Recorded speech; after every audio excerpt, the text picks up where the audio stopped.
Mark Evanier. Sergio Aragonés and I do a comic called Gru the Wanderer. He created it. I correct people who claim we both created it. Sergio was traveling the world a lot in the 60s and 70s. You can cartoon from any place if there's a post office. You can mail your work in. And he met all the great European cartoonists and discovered that almost all of them owned their characters. They owned the copyright to their drawings, their creations.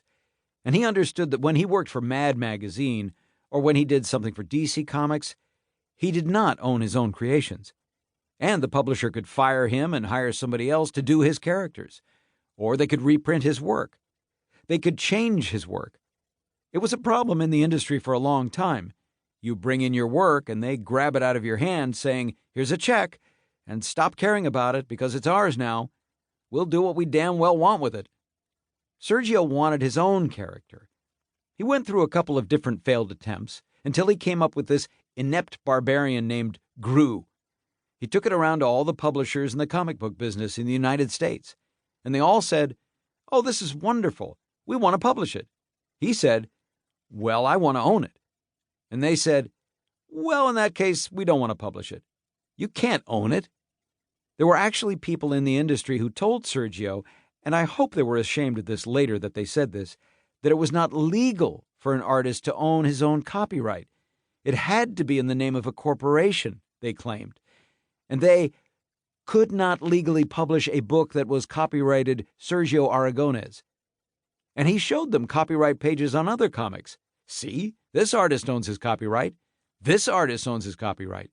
And they would say, "Oh, that doesn't count. That's not important." There was a certain amount of lying that went on in the business about this. I heard business affair guys lie like that frequently to the talent.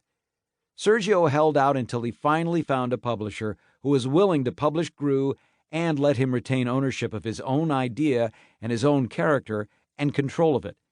And that was a good thing, because that publisher went out of business. The next company that published Gru went out of business. The next publishing company that published Gru, we had to take it away from them at some point. So, if the first company had owned Gru and they went out of business, Gru would have been sold in a bankruptcy auction someplace, and Sergio would have lost it completely. As it is, Gru went from publisher to publisher.